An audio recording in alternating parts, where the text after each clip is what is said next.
Buenas tardes a todos. Bienvenidos a este segundo conversatorio sobre miocardiopatías, denominado Asignación de recursos para la prevención, diagnóstico y tratamiento de las miocardiopatías en México, rumbo al presupuesto de egresos de la Federación. Antes de presentar a los miembros del Presidium, Protección Civil de la Cámara de Diputados nos ha solicitado hacer la lectura del aviso de prevención. Su atención, por favor, a las siguientes recomendaciones en materia de protección civil. Identifique las salidas de emergencia y zonas de menor riesgo al interior de este recinto. En caso de evacuación, atienda las instrucciones que emitan los brigadistas, personal de seguridad y de protección civil. Conserve la calma, recuerde que en ningún momento debe correr, empujar o gritar. Si tiene malestar o necesita ayuda, diríjase con los organizadores, personal de seguridad o de protección civil para recibir atención u orientación según sea el caso. Habiendo dicho eso, y en nombre y representación del diputado Héctor Jaime Ramírez Barba, secretario de la Comisión de Salud de esta honorable Cámara de Diputados, quien se estará incorporando en breve una vez que concluya la sesión que todavía está atendiendo. Quiero agradecer y presentar a los integrantes del Presidium que están el día de hoy en este segundo conversatorio sobre miocardiopatías. Gracias a la doctora Pamela del Moral, quien es la directora de Desarrollo e Integración de Medicina Basada en Gestión de la Secretaría de Salud, al doctor Mauricio López Meneses, secretario de la Sociedad Mexicana de Cardiología, a la doctora Diana Palami Antúnez, gracias, quien es médico especialista del área de normatividad de IMSS de la CINSAE. Gracias. Por supuesto, al doctor Enrique Berrios Bárcenas, especialista del Instituto Nacional de Cardiología Ignacio Chávez. Gracias, doctor. Y a nuestros queridos colegas que están conectados de manera remota, a la doctora Ana Múnera Echeverry, quien es la presidenta electa de la Sociedad Interamericana de Cardiología, y a los ponentes que gentilmente estarán acompañándonos durante el desarrollo de estos paneles para discutir lo relacionado al presupuesto de egresos de la Federación 2026 para abordar los temas de cardiopatías de cara a la construcción de políticas públicas sanitarias. A la doctora Alexandra Arias Mendoza, vicepresidenta de la Sociedad Mexicana de Cardiología, a la doctora Gabriela Borrallo Sánchez, secretaria general de la Facultad de Medicina de la Universidad Nacional Autónoma de México, al doctor Adolfo Chávez del Hospital de Cardiología del Centro Médico Nacional Siglo XXI, y por supuesto a quienes nos honran con su participación. Agradecerles por supuesto al equipo del diputado Héctor Jaime Ramírez Barba, quien ha facilitado el poder llevar a cabo esta mesa de trabajo. El objetivo general de este segundo conversatorio es prácticamente reunir especialistas, legisladores y representantes del sector salud y de la sociedad civil con la finalidad de dialogar sobre la importancia de asignar recursos adecuados y sostenidos para el diagnóstico y tratamiento oportuno de las miocardiopatías en el sistema de salud mexicano, con una visión hacia el presupuesto de egresos de la Federación 2026. Este conversatorio panel es el reflejo de los trabajos que continúa realizando el Comité de Expertos que fuera instalado en esta sede legislativa el pasado mes de febrero. Las miocardiopatías impactan negativamente sobre la calidad de vida de los pacientes, limitando diversas actividades en su vida diaria, afectando incluso la salud mental y produciendo una pérdida de productividad en los pacientes en edad laboral activa, generando además una necesidad de mayores cuidados. Por ello, es invariablemente necesario que se requiera la promoción de políticas públicas sanitarias robustas que incluyan, entre otros aspectos, 1, un etiquetado adecuado de recursos, esto es, un mayor presupuesto en su caso para este 2026, cuyo objetivo esté destinado al fortalecimiento de las áreas prioritarias del sistema de salud cardiovascular en nuestro país. La implementación de un protocolo nacional de atención específico para miocardiopatías y, por supuesto, como punto 3, la capacitación constante del personal médico, garantizando que cuenten con las herramientas y conocimientos necesarios para una detección y atención oportuna de estas condiciones. La ejecución de estas acciones permitirá un acceso en igualdad de oportunidades a los servicios del sector salud de México. Además, permitirán enfrentar de manera efectiva el reto de reducir la mortalidad cardiovascular en México. Luego, entonces, es importante mencionar que además de estos avances que ya han sido precisados por parte de este comité de expertos, los legisladores convocantes, específicamente el diputado Héctor Jaime Ramírez Barba, con el apoyo de los integrantes del comité, está evaluando la posibilidad de presentar un punto de acuerdo a través del cual se logre la visibilización de las cardiomiopatías en nuestro país, pero adicionalmente a eso, que existan las herramientas y condiciones necesarias que gestionen el acceso universal que como derecho humano, constitucional y fundamental representa el acceso a la salud en nuestro país. Mencionar también que se está negociando y se está discutiendo la posibilidad de que el comité de expertos siga robusteciéndose con la integración de nuevos integrantes, como es el caso de la Sociedad Mexicana de Cardiología, como es el caso de la Asociación Nacional de Cardiólogos de México y algunos otros integrantes y funcionarios de la Administración Pública Federal y local que han seguido de cerca los esfuerzos de este comité, de este grupo de trabajo. Así que, sin más, agradecer y darles la palabra a nuestros colegas de Presidium para que nos brinden su mensaje de apertura. Bienvenidos y muchas gracias.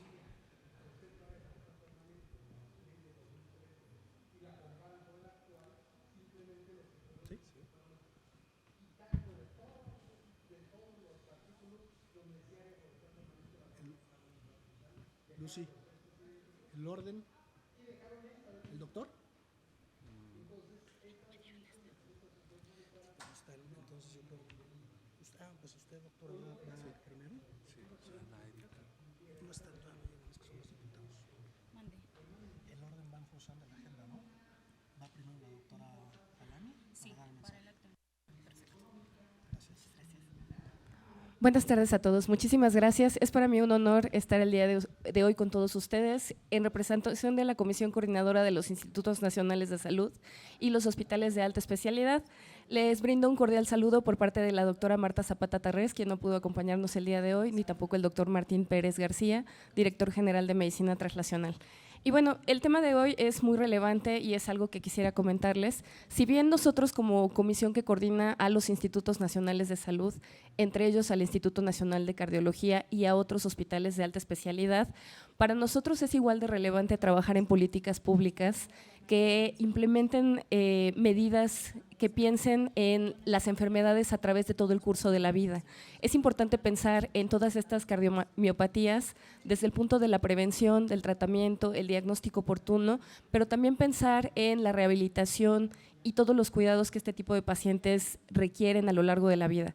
Es muy relevante contar en el segundo nivel de atención e incluso en el primer nivel de atención con programas de detección específica para este tipo de padecimientos. Para esto es muy importante incluir a los médicos de primer contacto en capacitaciones que los hagan pensar en este tipo de diagnósticos. Como bien sabemos, las cardiomiopatías son un grupo de enfermedades que son heterogéneas, no nos estamos refiriendo a una única enfermedad, ni nos estamos refiriendo a una única causa. Estamos hablando de enfermedades que lo que comparten es justamente esta modificación de del músculo cardíaco en donde hay este engrosamiento, y esto puede generar evidentemente en la mayor parte de los pacientes, al menos la mitad de ellos, síntomas les ponen mayor riesgo de hospitalización, y esto genera mayores usos de recursos. Esto también es una de las primeras causas de muerte prematura en personas menores de 35 años, y es algo también que está asociado, por ejemplo, a la muerte súbita en los atletas de alto rendimiento. Entonces, esto es algo que claramente no estamos abordando de manera ni multidimensional, ni tampoco se está abordando actualmente todavía desde el ámbito de la prevención, del diagnóstico oportuno. Y es también importante que, si bien demos tratamientos correctos y estemos preparados en los hospitales de segundo y tercer nivel para tratar este tipo de pacientes, que pensemos también en los estilos de vida que se tienen que modificar y las condiciones que nosotros tendríamos que garantizar a través de estas políticas públicas. Celebramos el esfuerzo del diputado Héctor Jaime Ramírez para juntar a todo este grupo de expertos, y celebramos también que se ponga en la mesa y en el lobbying público la importancia de atender este problema de la salud pública. Muchas gracias.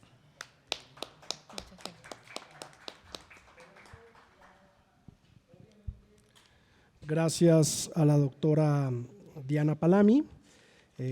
Continuamos con las palabras de bienvenida de la doctora Ana Munera Echeverry, presidenta electa de la Sociedad Interamericana de Cardiología, SIAC.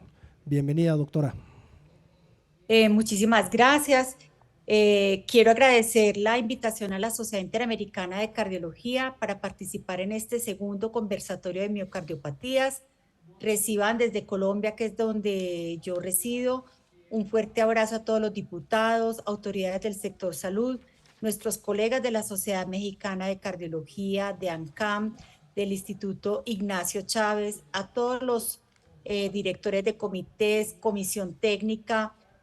Felicitaciones por esta iniciativa, también al doctor Héctor Jaime Ramírez Barba, y queríamos decirles que contaran con la Sociedad Interamericana de Cardiología, que es una sociedad que reúne la cardiología del continente a través de 27 instituciones científicas y académicas, entre ellas las presidencias de cardiología de los diferentes países. Es una gran iniciativa, es una necesidad. México es ejemplo en este trabajo que están realizando. Cuenten con todo el apoyo de la Sociedad Interamericana de Cardiología, el apoyo académico que sea necesario, el apoyo desde advocacy, como ha ocurrido anteriormente, y también la difusión de toda esta iniciativa. También para comentarles que en nuestro tercer summit, donde estuvimos compartiendo juntos también, va a salir ya el texto resumido para que ayude a implementar todas estas iniciativas en el continente. Sean bienvenidos, deseándoles y augurándoles todos los éxitos. Muchísimas gracias.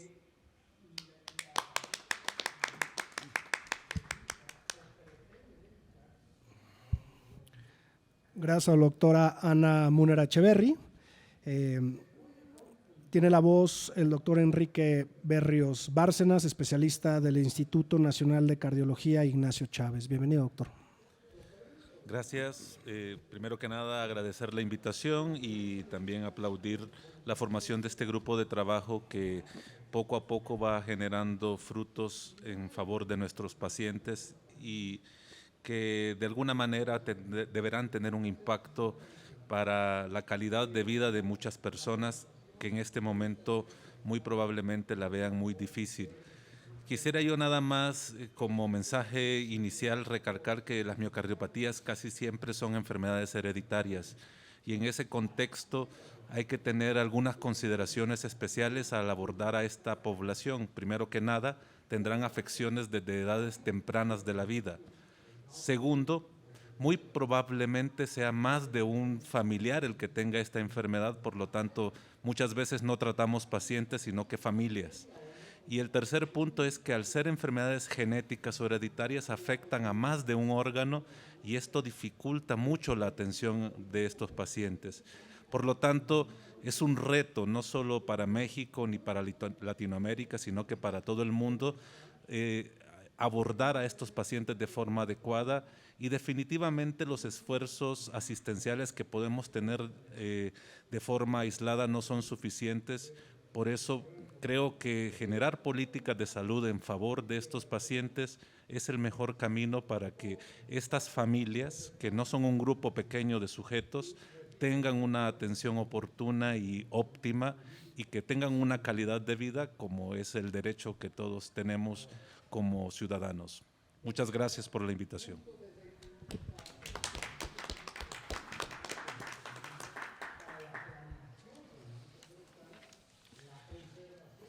Muchas gracias al doctor Berrios Bárcenas en representación del Instituto Nacional de Cardiología. En representación de la Sociedad Mexicana de Cardiología, el secretario doctor Mauricio López Meneses dará unas palabras de bienvenida. Gracias, doctor. Buenas tardes a todos. Agradecerles primero la invitación a la Sociedad Mexicana de Cardiología. Creemos que trabajamos muy cercanamente con el Instituto Nacional de Cardiología. La Sociedad Mexicana, como ustedes saben, fue fundada hace ya muchos años, hace más de 90 años, y una parte de nuestra misión es, por supuesto, la educación, la generación de guías clínicas que permitan favorecer la atención de estos pacientes. Y creo que a partir de esa educación médica continua, que estoy de acuerdo con la doctora, que debe ser más allá de los especialistas, a veces creo que el problema es que centramos mucho la atención o el enfoque educativo al especialista, que a lo mejor está más sensible o más preparado para detectarlas, pero sin duda, al ser tan heterogéneas, tan amplias, tan prevalentes, necesitamos ampliar este conocimiento, esta capacitación a médicos generales, a médicos de otras especialidades para poder impactar. Porque además, como bien dice Enrique, son enfermedades muy heterogéneas. Puede ser una miocardiopatía hipertrófica como en el atleta que provoca muerte súbita, o puede ser una miocardiopatía dilatada asociada a enfermedad de Chagas, que tiene un componente infeccioso, que es muy prevalente en América del Sur y también en nuestro país. Entonces, creo que incluso tendríamos que discutir eventualmente qué enfermedades, cada una de ellas requiere una estrategia muy particular, y creo que eso es parte de lo que tenemos que ir aclarando, porque algunas se presentan tempranamente en la vida, otras son más tardías, y sí, hay mucho trabajo por delante, pero por supuesto celebro esta invitación, esta iniciativa, creo que es sumamente valiosa. Creo que una obligación de las sociedades es colaborar en políticas públicas, en educación, en generación de guías clínicas, y bueno, pues estaremos, por supuesto, con todo nuestro interés y entusiasmo colaborando con ustedes de la Sociedad Mexicana de Cardiología.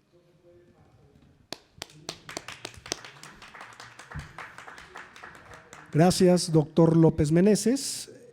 Y en seguimiento, dando puntual cumplimiento al programa desarrollado para la sesión de hoy,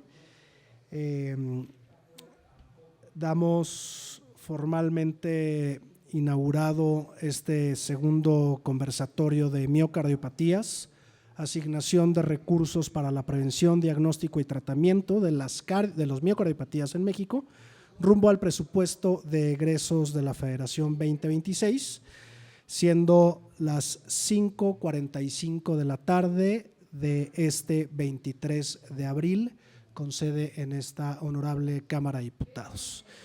Muchas gracias y bienvenidos a todos. Tenemos la toma de la foto oficial, así que concluido esta fotografía, damos inicio con la mesa 1, avances dentro de la legislación y las políticas públicas en la atención de miocardiopatías en el sistema de salud mexicano. Bienvenidos y muchas gracias.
Pero ahorita rápido me quito.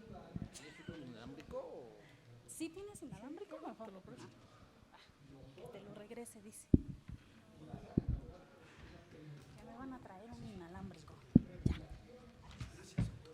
Gracias, mucho gusto. Me voy a poner a leer, pero no quiero salir al cuadro.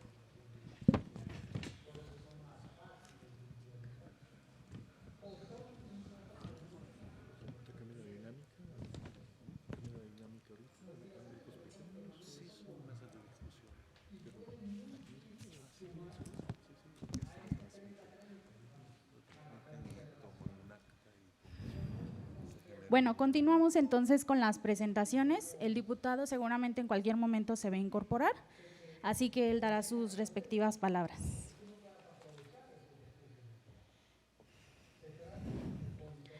Y justo como lo mencionó Juan Carlos Castillo, la mesa 1 es avances dentro de la legislación y las políticas públicas en la atención de las miocardiopatías en el sistema de salud mexicano. Y vamos a iniciar justo con la presentación a cargo del doctor Enrique Berrios Bárcenas. Él es maestro y tiene doctorado en Ciencias Médicas por la Universidad Nacional Autónoma de México. Cuenta con una alta especialidad en Medicina e Imagen Cardiovascular por el Instituto Nacional de Cardiología Ignacio Chávez de la UNAM. Es editor en jefe de Cardiac Imaging, médico adscrito de la Clínica de Miocardiopatías del Instituto Nacional de Cardiología Ignacio Chávez, coordinador e investigador cardiólogo de imagen del Hospital Español, médico adscrito a terapia intensiva, unidad de cuidados coronarios del Instituto Mexicano de Transplantes. Adelante, doctor, por favor. Bueno, muchas gracias por la presentación. Y bueno, iniciando la mesa de trabajo de avances dentro de la legislación de las políticas públicas, principalmente quisiera hacer mucho énfasis en lo que se ha logrado hasta este momento en cuanto al tratamiento de las miocardiopatías. En años previos, estas enfermedades eran poco reconocidas y muchas veces eran atendidas por clínicas de cardiología no especializadas en su atención. Y además de eso, existía mucha limitante para tener acceso a los métodos diagnósticos que requieren estos pacientes. Una vez el diagnóstico de estas enfermedades, muchas veces se necesitan genetistas y otras especialidades que puedan atender a estos sujetos y tampoco se tenía mucho acceso a eso. En el Instituto Nacional de Cardiología iniciamos una clínica de miocardiopatías ya hace más de 10 años y se han ido logrando avances en cuanto a la atención de estos pacientes de una forma estructurada, con un trabajo multidisciplinario, incluyendo a muchos especialistas, incluyendo especialistas que no teníamos como genetistas en nuestro equipo de trabajo, y eso definitivamente tiene un impacto positivo en el paciente. Aún queda mucho por hacer en cuanto a la mejora de la atención de estos pacientes y creo que el modelo de la clínica de miocardiopatías de nuestro hospital también podría replicarse en otros hospitales para tratar de generar una atención más efectiva. Pero definitivamente no es fácil hacerlo y la mayoría de veces cuando nos enfrentamos al dilema de iniciar una clínica de esta complejidad, nos enfrentamos a las potenciales barreras que eso puede tener o las dificultades que pueden tener. Quisiera recalcar que cuando iniciamos esta clínica nosotros prácticamente lo hicimos con las cosas que teníamos y fuimos avanzando poco a poco. Y el acceso a las cuestiones diagnósticas se van realizando de una manera progresiva y conforme se va avanzando, cada uno de los pasos que se van dando nos catapulta a un mejor lugar en la atención de los pacientes y definitivamente no es fácil iniciar, pero es algo que se debe hacer para tratar de mejorar la atención de estos sujetos y coordinar su atención de forma oportuna. Sin embargo, seguimos nosotros recibiendo pacientes con diagnósticos tardíos. Aún teniendo una estructura óptima de atención en nuestro sistema que se puede mejorar, los pacientes muchas veces llegan después de eventos catastróficos o de eventos que definitivamente impactan en su vida y la de sus familias. Y es ahí donde también el trabajo tiene que ir mucho más allá a las clínicas de miocardiopatías o de insuficiencia cardíaca y abarcar un enfoque desde atención primaria en donde la educación y el conocimiento de esta enfermedad es básico. El paciente en promedio en México tiene un retraso en el diagnóstico de una miocardiopatía de 7 años. Y esos 7 años no significa que no tuvieran problemas. Esos 7 años los pacientes presentaron síntomas, no lograron realizar su vida de forma normal, asistieron a múltiples consultas, se les sometieron a múltiples estudios diagnósticos que no fueron efectivos o que no eran los necesarios, y finalmente fueron sometidos a tratamientos que no eran los apropiados. Y eso es algo que definitivamente no solo impacta al paciente, sino que también al sistema de salud, ya que gastamos recursos de forma ineficiente en la atención de estos pacientes por el simple hecho de un desconocimiento de estas enfermedades o un desconocimiento a nivel de la atención primaria y muchas veces a nivel de un segundo nivel de atención. Es por eso que es importante el establecimiento de las clínicas de miocardiopatía, pero también de estrategias de educación para todos los médicos para que se diagnostiquen de forma adecuada y ellos sepan a dónde enviar a estos pacientes donde estos pacientes puedan recibir una atención oportuna y con toda la complejidad que su atención amerita, de alguna forma puedan tener acceso a esos servicios de salud. Han existido avances, definitivamente. El año pasado publicamos el primer registro mexicano de miocardiopatías que incluye apenas 1,000 pacientes, un poco más de 1,000, y digo apenas porque es un número que todavía subrepresenta el problema en México, pero es el registro más grande de datos de miocardiopatías que tenemos en México y uno de los más importantes en Latinoamérica. Además de eso, hemos generado guías de tratamiento, posicionamiento junto con la Sociedad Mexicana y con otras sociedades sobre el tratamiento de miocardiopatía hipertrófica y amiloidosis cardíaca.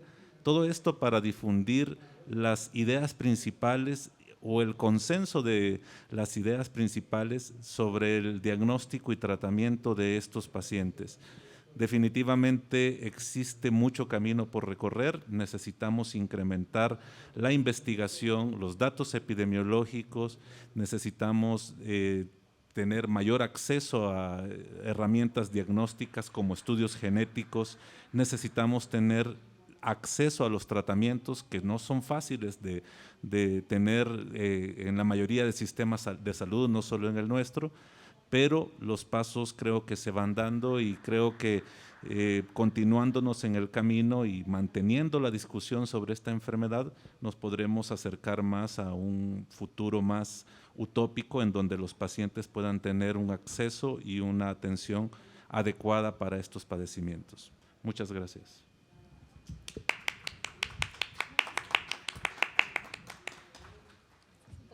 Muchísimas gracias, doctor Berrios. Pues bueno, a continuación le cederé la palabra a la doctora Alexandra Arias Mendoza. Ella actualmente es vicepresidenta de la Sociedad Mexicana de Cardiología, pero también es cardiólogo con alta especialidad en cuidados críticos cardiovasculares. Ha sido jefe de Departamento de Urgencias y Unidad Coronaria del Instituto Nacional de Cardiología Ignacio Chávez. Y bueno, pues sin lugar a dudas su amplia experiencia, su trayectoria y compromiso con la salud cardiovascular han sido garantía de un liderazgo ejemplar y de avances significativos en nuestra sociedad. Adelante y muchas gracias. Hola, buenas tardes a todos. La verdad, un gusto de poder ir hablando otra vez de este tema y ya el doctor Berríos nos habló de cuál es el contexto de la relevancia del problema, ¿no? Como dijo él, efectivamente existe un subregistro de los casos de miocardiopatía. El diagnóstico es tardío. Sí es verdad que se han hecho esfuerzos, como lo comentó, publicaron el primer registro, pero siguen necesitándose más registros porque algunas veces se piensa que las miocardiopatías son enfermedades raras, pero el problema principal es que son enfermedades que no hay un registro adecuado.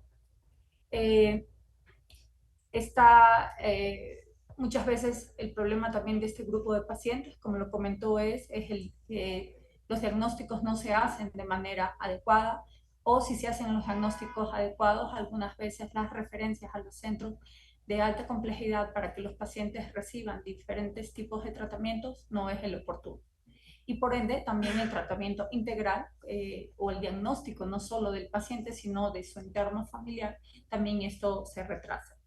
Hay que entender que si no atendemos esto de manera temprana, al final el paciente va a llevar a complicaciones como es insuficiencia cardíaca, y en el servicio de urgencias del Instituto Nacional de Cardiología esta es una de las principales complicaciones que vemos en este paciente si ya llegan en estadios tardíos, que realmente es poco lo que se puede hacer, ¿no? Hay que mejorar muchas cosas porque existen brechas que justamente nos llevan a atender adecuadamente a los pacientes, y efectivamente es poca disponibilidad para el diagnóstico adecuado, registro y seguimiento, por supuesto inequidad, existen grandes diferencias de acuerdo a la institución donde eres tratado, y esto debe eliminarse, y que los pacientes sean tratados, que existan los protocolos de atención adecuados en el tratamiento, diagnóstico, y con esto impactar en la supervivencia. Y también ofrecer los tratamientos adecuados en ellos, sobre todo en pacientes que necesiten tratamientos avanzados, que sí es verdad que son de alto costo, pero que pueden ayudar a mejorar sobre todo sus desenlaces, su productividad y su calidad de vida. Se han hecho ya avances aquí en la parte de los legislativos. Efectivamente, ya se reconoce esto un problema de salud, y se está haciendo como este tipo de conversatorios para tratar de mejorar la atención en estos grupos de pacientes. Se debe también hacer otros avances como incrementar ciertos medicamentos que han salido últimamente a los cuadros básicos y que estén disponibles en la mayoría de las instituciones, y por supuesto fomentar más los registros nacionales y las iniciativas de colaboración. Existen también oportunidades que debemos tener pendientes, como es el tamizaje familiar genético, que lo habló el doctor Berríos. Creo que eso hace falta en muchas instituciones, y con esto podríamos detectar de manera temprana a los grupos de pacientes. Por supuesto, fortalecer a los médicos de primer contacto a través de educación, y garantizar el acceso equitativo a dispositivos de alto costo, como son resincronizadores o dispositivos como los DAIs en estos grupos de pacientes. Es así que a través de estos foros lo que se trata de hacer es una llamada a la acción, mejorar el acceso, el diagnóstico, la capacitación de los médicos, y de esta manera prevenir muchas muertes súbitas, que son muchas veces los desenlaces que presentan estos grupos de pacientes, y así colocar a esta enfermedad, a las miocardiopatías, como nos dijeron, comprende una serie de enfermedades en la Agenda Nacional de Salud. Esas serían las palabras que yo tendré para compartir con ustedes.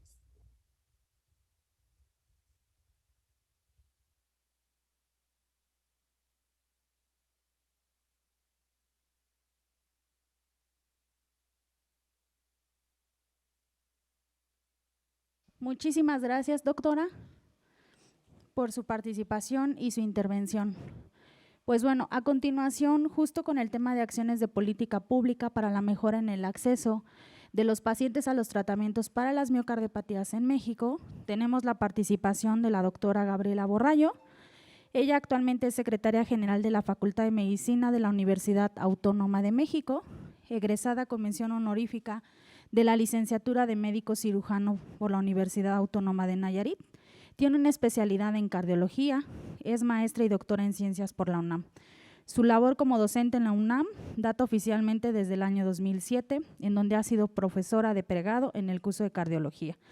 Ha sido tutora de alrededor de 26 tesis, fue jefa de servicio de la Unidad de Cuidados Intensivos Cardiovasculares y después directora médica del Hospital de Cardiología. Pertenece al Sistema Nacional de Investigadores y bueno, actualmente es la secretaria general de la Facultad de Medicina. Bienvenida y muchas gracias. Muchas gracias. Muchas gracias por la invitación. No sé si se puede compartir alguna presentación, Lucy, o… Sí, doctora, tiene habilitado para poder compartir. Perfecto.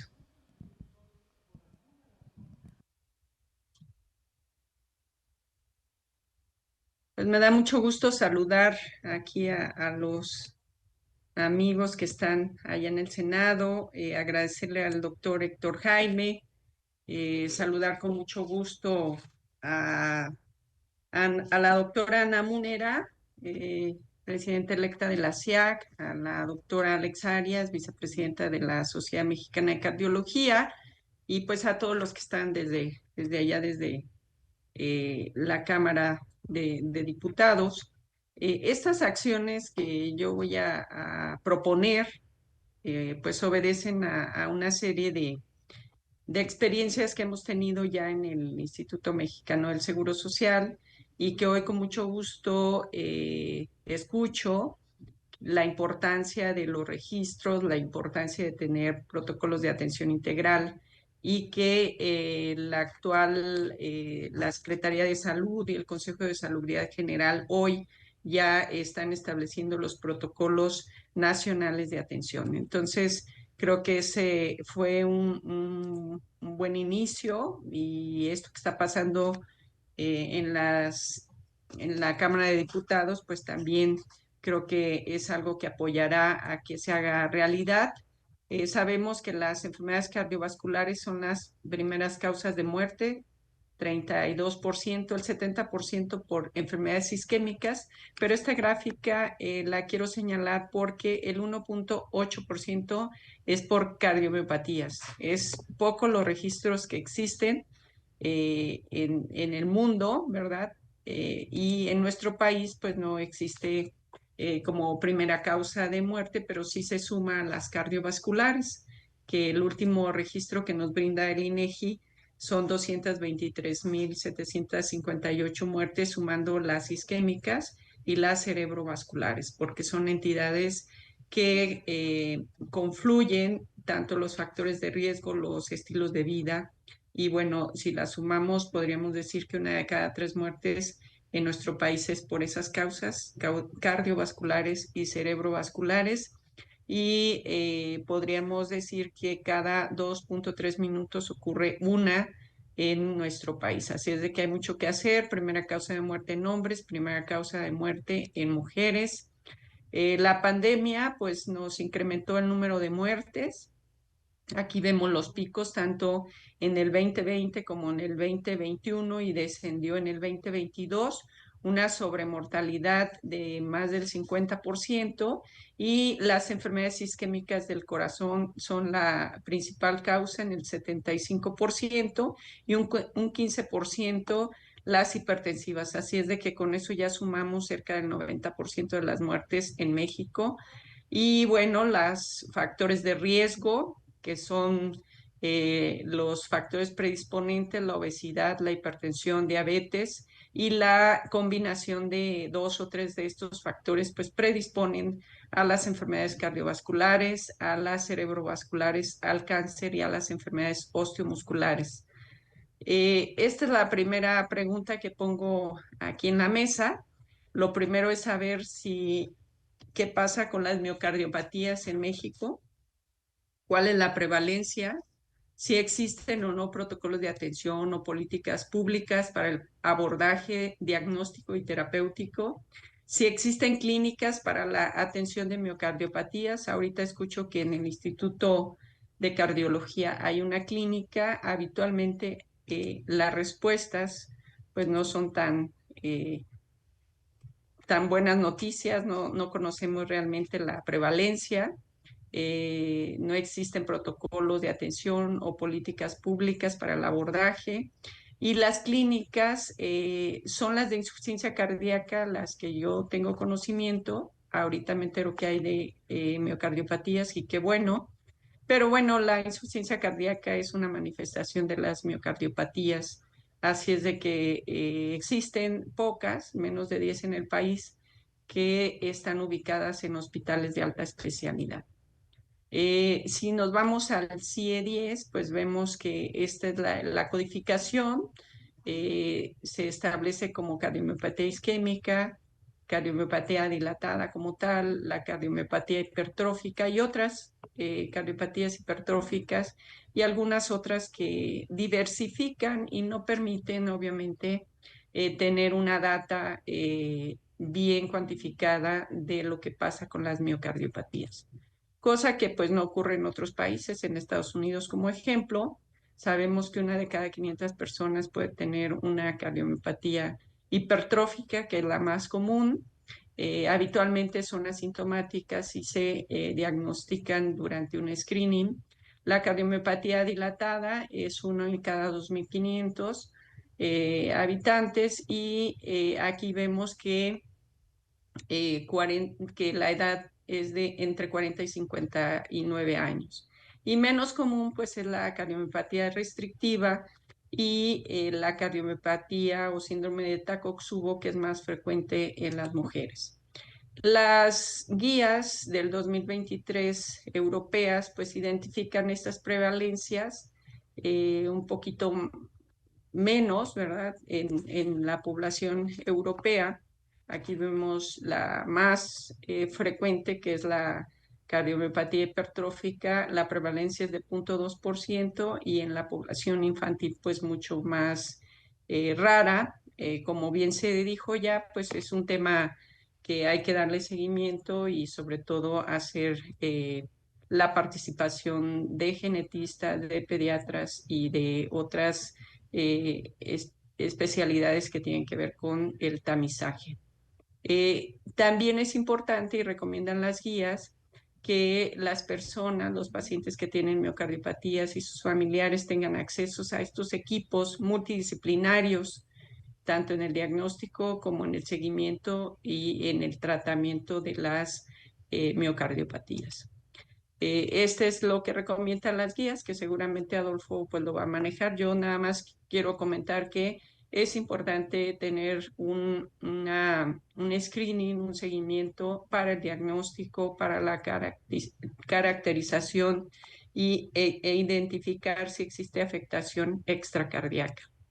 Estos son los grandes tipos de miocardiopatías. Cuando existen causas primarias, cuando existen causas secundarias, la experiencia que tenemos es que muchos pacientes que tienen infarto agudo de miocardio desarrollan secundariamente esta dilatación de formación del ventrículo izquierdo que ocasiona disfunción ventricular sistólica. Pero también de manera primaria podemos tener estas cardiomiopatías arritmogénicas que también deben de tener un origen genético. La hipertrofia, que es, digamos, una de las más comunes, ¿no? Y que tiene que ver con la hipertensión, el factor de riesgo más prevalente en nuestro país y en el mundo, y de menos frecuencia la estenosis aórtica, pero también la hipertrofia, cardiomiopatía hipertrófica, que también podemos tener una causa primaria.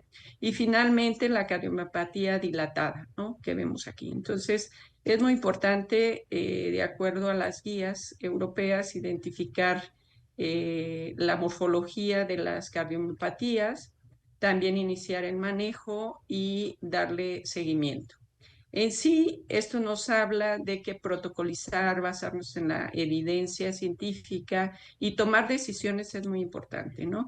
El manejo interdisciplinario, sin duda, es fundamental para las cardiomiopatías, tanto la especialidad de cardiología como otras áreas de la cardiología que tienen que ver con la especialización o subespecialización en arritmias, imagen, cardiología intervencionista, otras especialidades, desde, decíamos, genetistas, pediatras, cirujanos, neurólogos, nefrólogos, farmacología y sobre todo el apoyo a la familia a través de equipos inter y multidisciplinarios para los cuidadores, el apoyo psicológico y algo muy importante, asociaciones de pacientes, que es como toman fuerza estas personas al asociarse y formar asociaciones de la sociedad civil para impactar en las decisiones. Creo que esta es la parte que probablemente nos esté faltando.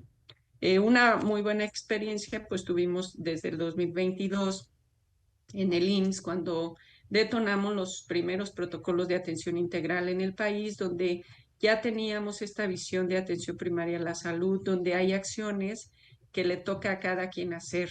desde el médico familiar, enfermería, nutrición, odontología, psicología, todas las acciones que se tienen que hacer en el grupo interdisciplinario que hay en los primeros niveles o que se tienen que formar. Entonces, esta idea que ya hoy la vemos con mucho gusto que ha fructificado en las decisiones del sector salud de la Secretaría de Salud del país, creo que es algo que nos deja la experiencia de que tenemos que hacer estos equipos multidisciplinarios. Por lo tanto, el hacer esta propuesta, que es justo tener un protocolo de atención para las cardiomiopatías como una política pública, pues se centra obviamente en el paciente, se centra en ser una estrategia equitativa, que tengamos equipos multidisciplinarios, interdisciplinarios y transversales. ¿Qué quiere decir? Que estén los tres niveles alineados para estas acciones, para este protocolo, que estas acciones, por supuesto, estén basadas en la evidencia, que nos permitan la oportunidad en el diagnóstico clínico, en el diagnóstico de imagen, en el tamizaje familiar y, por supuesto, que nos determinen cuál es el fenotipo de la miocardiopatía por eco, por resonancia magnética, por lo que tengamos a la mano. Identificar también si existen arritmias, si existen datos de insuficiencia cardíaca, importantísimo valorar la función ventricular, biventricular, la interdependencia ventricular y iniciar el manejo de los síntomas de insuficiencia cardíaca, de las arritmias, la profilaxis para trombosis. También algunos van a requerir procedimientos como puede ser la asistencia ventricular, la colocación de un resincronizador, desfibrilador e incluso llegar al trasplante. Y algo muy importante, registrar los datos porque eso nos va a dar la oportunidad de identificar las áreas de mejora, identificar dónde estamos haciendo las cosas bien y dónde podemos mejorarlas. Entonces, creo que esa es la propuesta que por lo que estoy escuchando, pues coincidimos y es algo que se tiene que hacer de manera conjunta y es algo que tenemos que hacer como mexicanos, como mexicanas, alinearnos a las estrategias que se están haciendo en el sector salud y celebro mucho que los legisladores estén con esta participación y apoyo a esta propuesta. Pues concluir que las enfermedades cardiovasculares, una de cada tres, pues son la primera causa de muerte en el mundo, en México, que las miocardiopatías pueden ser asintomáticas, o sea, el no tener síntomas no nos excluye, identificarse, deben de identificarse tanto como hallazgo como también en etapas avanzadas. Desafortunadamente a veces eso sucede, como ya lo decía Enrique. También importante la caracterización, como ya lo comentaba, sobre todo en niños, en jóvenes, e iniciar el abordaje tanto desde el punto de vista funcional como genético. El tratamiento es importante, ya lo mencionábamos. Es muy importante tener conocimiento de lo que está pasando, tener registros de vida real, como ya avanzaron con Guillermo Llamas, y también iniciar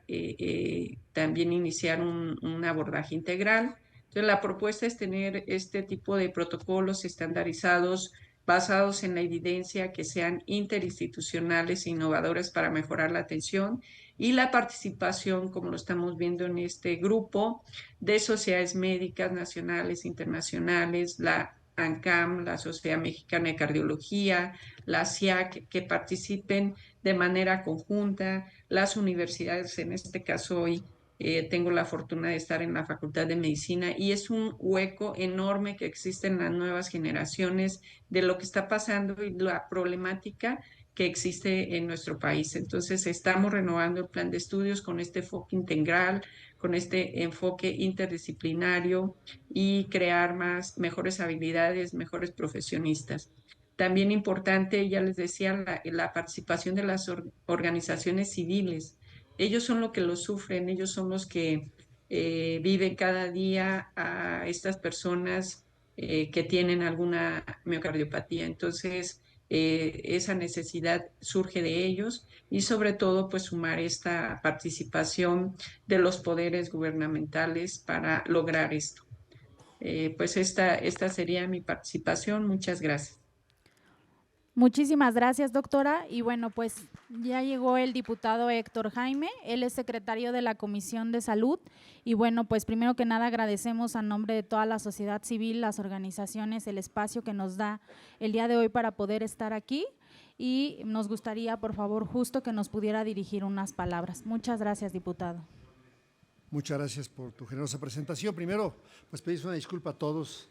Diana, muchas gracias, pero tuvimos comisión de Transparencia y Anticorrupción, estamos acá arriba, acabamos de terminar y eso no me permitió estar como habíamos acordado en tiempo con ustedes y ahorita voy a tener otra comisión y me tengo que retirar, entonces les pido una disculpa, pero les aseguro que voy a ver el resumen global y ya algún tema en particular lo podré ver. Agradezco mucho la presencia de la doctora Diana Palami porque me parece que es una señal de apertura del Ejecutivo Federal y eso es muy agradecible. En otros tiempos no teníamos casi apertura y aquí la tenemos. Déjenme les comento un poco, porque ya lo hemos hecho con esta asociación internacional y hemos tenido varios foros aquí con diferentes enfoques. Para poder cumplir, a mi juicio, con un mensaje no político, sino técnico de asignación de recursos, en días pasados la Secretaría de Hacienda ya emitió los criterios de política pública. Así dice la ley en México, dice cuando… En el mes de marzo, la Secretaría de Hacienda hará sus pronósticos para el 2016 y programa cuánto va a haber más de presupuesto. En estos criterios, en términos generales, para el ramo salud, el incremento es del 2.7% sobre lo aprobado para este año. Pero lo aprobado de este año es 11% menos que lo aprobado en el 2024. Entonces, va a haber una insuficiencia de recursos para el 2026, asumiendo que se cumplan las demás cosas que vienen en criterios de política económica, cuánto va a ser la inflación, cuánto va a ser el crecimiento económico, cuánto vamos a vender de barriles, cuánto esperamos que entren por impuestos especiales de productos y servicios en gasolina, en alcohol, en tabaco, cuánto en impuestos sobre la renta. Se hacen esos criterios y el escenario no marca muy optimista. Digo, para que también el reto que les quiero decir es que en el legislativo y en los dineros todo avanza lentamente. Los criterios para el próximo año, que es para el que estamos presupuestando, también tiene otros temas. Con ese 2.7% en lo global, la Constitución marca que se haga por programas. Hace 15 días, el día 15 de abril, se publicó en el Diario Oficial de la Federación el nuevo Programa Nacional de Desarrollo del 2025 al 2030, que se va a desdoblar luego en un plan sectorial de salud, luego en planes institucionales de salud, luego en programas operativos anuales, pero al menos la tónica de lo que se percibe, de lo que pasa en el escenario global y más con nuestro vecino del norte, es que va a haber menos ingresos, podrá haber un poquito de más deuda que contraiga el gobierno federal por programas que tiene hoy ya fijos, pero la salud no pareciera ser una prioridad alta, ¿no? Porque simplemente fue un pronóstico de inflación. Cuando se hace por programas, ¿cómo se puede presupuestar estas patologías? Podríamos hablar de estadísticas de cuántos se mueren, dónde se mueren, código de infarto, o como lo hace el IMSS, proponiendo cuántas clínicas pone de acceso rápido para que no se muera la gente, pero yo lo que he entendido en las que he estado, y he estado en muchas casi de manera de tiempo completo, es que el problema es mucho más complejo, aún para hacerlo por programas. Entonces el IMSS tiene sus programas, el U16, Salud tiene sus programas, el IMSS Bienestar ahora tiene un ramo especial para ellos que no existía antes, dinero que se mandaba por el Seguro Popular, que era el ramo 12, ahora lo maneja ya el IMSS Bienestar de manera directa. El ramo que se mandaba a la parte de un programa de IMSS Bienestar, ahora se manda otra vez con un proyecto K17, del ramo 12 algo se queda en salud. Y lo que les quiero decir es que hay 22 programas presupuestales en el gobierno federal para el tema de salud, y en los 22, en algunos tienen mucho más descensos que otros. Pasa igual con los institutos. Por ejemplo, este año hubo más descensos en algunas instituciones y otras se vieron más favorecidas. Uno pudiera suponer es porque hubo un proyecto especial en el GEA González, otro proyecto especial en cardiología, pero en esencia, en lo global va a haber descenso. ¿A qué programa se le ha puesto más dinero? A aquellos que el doctor Kesenovich y en el Plan Nacional de Desarrollo marcan como importantes, que son solamente 2. Aumentar la cobertura, y esto significa aumentar la atención primaria de la salud a través del bienestar. Y el segundo es al menos lograr que haya el 80% de surtimiento completo de recetas. Todavía ahorita se están sacando protocolos de atención porque las normas oficiales mexicanas han sido hechas como un lado y los protocolos se han hecho para diabetes, para hipertensión, y lo que tenga que ver con hipertensión va a estar ahí, pero no significa que vayamos a tener recursos adicionales para programas específicos, al menos no se percibe en lo que se puso en el Plan Nacional de Desarrollo, tampoco se percibe en los primeros 100 pasos que se pusieron. Estamos viendo ahora alternativas como por ejemplo atención en las casas, pero ese programa actualmente por 2,000 millones de pesos ni siquiera se maneja ni en el bienestar ni en salud, se maneja en otra secretaría que se llama Secretaría del Bienestar, donde levantan censos y en teoría va a haber atención. Si no hay programas nuevos y para septiembre 8 Hacienda no presenta programas nuevos específicos, ya no hay programas etiquetados. Antes había, por ejemplo, en cancerología, había cáncer en las mujeres por cocinar con leña. Entonces había un proyecto específico y se daba recurso específico para esa patología. Ya se quitaron. Ahora va a haber como que el intercambio. Ahora vamos a poner estufas para cocinar con leña de bajo consumo para que en los próximos 40 años no desarrollen cáncer. Y los que tienen cáncer hoy pues estarán pasando a mejor vida de manera prematura. No encuentro otra manera para saber que si no hay recursos para comprar medicamentos, porque el dinero sí puede seguirse, ¿ven? La palabra puede seguirse en la línea, en el discurso, pero el dinero es el que sigue las acciones. Y de ahí que mi invitación en estos programas es que en el Congreso Federal no va a haber ningún programa aprobado que no venga del Ejecutivo. Entonces, si el maestro Sbarch considera que hay algo de lo que aquí se discuta, que se cuantifique y que tenga que ver con la población no derechohabiente, el maestro Sbarch podrá tener y tiene hasta junio para presentar los preproyectos de presupuesto para el año 2026, al cual ya le pusieron etiquetas que va a tener que ejecutar. En el Plan México marca cuántos hospitales va a tener que renovar, ya le marcaron cuánto dinero va a tener adicional, o sea, sus límites van a ser muy, muy estrechos. Y lo que apruebe el maestro Sbarch que someta a consideración del Ejecutivo, eso se va a aprobar aquí. En los últimos 5 presupuestos no hemos podido modificar un solo peso para salud. Y les digo esto no para desanimarnos, sino para saber cuándo tendríamos que hacerlo. El segundo tema es que si el maestro Zoé Robledo y el Consejo Técnico no aprueba puntos específicos para atender en sus hospitales de estos problemas, tampoco lo va a haber. Salvo que sean para medidas de promoción que no son tan costosas, algunas de prevención que no son tan costosas y que se diluya un poco en el modelo de atención primaria de la salud que tiene ya publicado el gobierno federal. Con el ISSSTE pasa lo mismo. Entonces, el IMSS tiene la obligación de presentarlo primero a su Consejo Técnico y el Consejo Técnico lo presenta a la Cámara de Diputados. Y la Cámara de Diputados tampoco le ha movido un centavo en los últimos 5 años. Y tampoco creo para el próximo. En el caso del ISSSTE pasa lo mismo, tiene un consejo tripartito. Ahí en al ISSSTE, a veces ya en la discusión del presupuesto se le ha puesto un poquito más. Y se llama función salud, pero no para la atención de la salud, sino para las pensiones. Al Seguro Social se le incrementó el 15%, pero para pensiones, no para salud. Por eso es que uno no se puede explicar que una institución que maneja 70 millones de derechohabientes no tenga siquiera un PET, como es la Seguro Social, para atender pacientes con cáncer, ¿no? Ayer tuvimos un foro de linfoma no-Hodgkin con el mismo objetivo de buscar cómo podemos meter presupuesto y bueno, pues estaremos ya tomando medidas legislativas. Concluyo para el siguiente panel, que son temas relevantes porque ya hablan de presupuesto. Yo sugeriría, y sugiero también al grupo que lo está apoyando, a Juan Carlos Castillo y su equipo, que podamos tener propuestas concretas en los programas que manejan las instituciones. ¿Para cuándo? Pues para mayo. Y entonces que mayo, la doctora Diana Palami que diga, oigan, la normativa, ya escuché a los cardiólogos, tienen todo el reconocimiento internacional, los hemos atendido, es gente que tiene sus publicaciones, saben del tema. A lo mejor desconocen los detalles de cómo se programan de lo que estoy hablando y pareciera algo muy complicado, pero claramente Hacienda dice cómo quiere que se programe, cuál es la partida, cómo le da.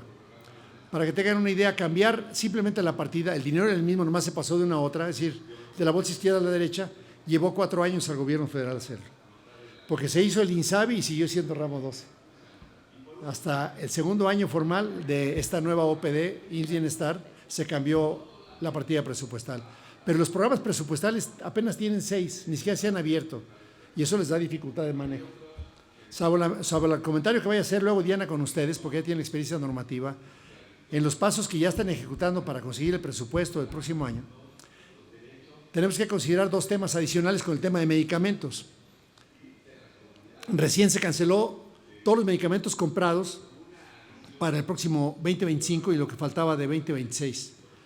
Esto va a llevar al menos 3 meses más de retraso en medicamentos de alta tecnología porque incluye la suspensión a los de patente. Por más rápido que lo hagan, tienen que cancelar los contratos, hacer asignaciones directas a los que tienen, son 51 medicamentos de patente única, pero son 1.800 de genéricos. Cancelar contratos, ver que habían surtido, pagar, se va a retrasar el planteamiento y eso trae muy apurado a las instituciones. Es decir, los pocos que tienen que trabajar en lo normativo pues andan trabajando, cancelando contratos, haciendo contratos y la doctora nada más, ni siquiera me lo pido que me lo confirme, es algo que sabemos que está ocurriendo y que los trae también un poco distraídos. Entonces, mientras más rápido lo puedan hacer, sería mejor. A ver, de todos los problemas que tenemos, ¿cuáles priorizamos? Ayer lo decíamos con Hodgkin, para poner un ejemplo. Si tuvieras que hacer una recomendación al Consejo Técnico del IMSS para manejar todos los cánceres de la sangre, incluyendo el Hodgkin o el no Hodgkin, en todos los estándares, aunque no haya un programa ahora nacional de manejo, un protocolo clínico de manejo, los PRONAM que les llaman ahora, ¿qué cosa teníamos que decir al IMSS? ¿Qué es más importante? ¿Contratar hematólogos, hematoncólogos, diagnóstico hematoclínico, comprar un PET? Y bueno, ya los hematólogos definieron cuál es su prioridad para que pueda avanzar el IMSS, ¿no? Y hay cosas que se pueden avanzar sin gastar dinero. Por ejemplo, cancerología tiene 2 PET y el IMSS no tiene un solo en toda la República. Otro tiene un PET pero no funciona. Otro lo tenía pero ya se murió y la renovación pues lleva como 2 años y medio, ¿no? Es decir, ¿qué de hipertensión, qué de infarto, qué de tratamiento, qué de promoción, qué de prevención puede ser importante y que lo pudiéramos más o menos cuantificar? Para alguien técnico como la doctora Diana es muy fácil saberlo porque en medicina, en términos presupuestales, se maneja uno por grupos relacionados a diagnóstico. En el IMSS tenemos los datos de cuánto cuesta un procedimiento, se cuantifica por la enfermedad y se multiplica por el tema. Entonces, yo sí creo, porque si no vamos a seguir navegando y estudiando y presentándonos las cosas que estamos viendo, pero no va a servir para el enfoque que es cómo hacemos que haya una asignación de recursos para el PEF 2026. Voy a recapitular entonces. ¿Cuándo se presenta el presupuesto de egresos de la Federación? Se presenta el 8 de septiembre del año 2025. Fue excepción el año pasado porque la presidenta entró el 1 de octubre, salvo el año que fue de excepción, este año el 8 de septiembre. ¿Cuándo lo tienen que aprobar la Cámara de Diputados? Primero aprueba la ley de ingresos y hay miscelánea fiscal y otras leyes, y luego, ya que esas leyes son completas porque se aprueban primero en la Cámara y luego en el Senado. Entonces, ya aprobado en las dos y sabemos cuánto es lo que se calcula de ingresos, con eso se hace el cálculo de egresos. Entonces, el presupuesto de egresos se empieza a discutir alrededor del 17 de octubre, 18 de octubre, y el 15 de noviembre debe estar aprobado.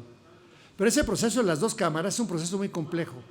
Rara vez, antes venían los gobernadores a pedir, oiga, ocupa una carretera, una presa, ya sabrán todas las presiones, las asociaciones, el CENTE a pedir más dinero para jubilación, etcétera.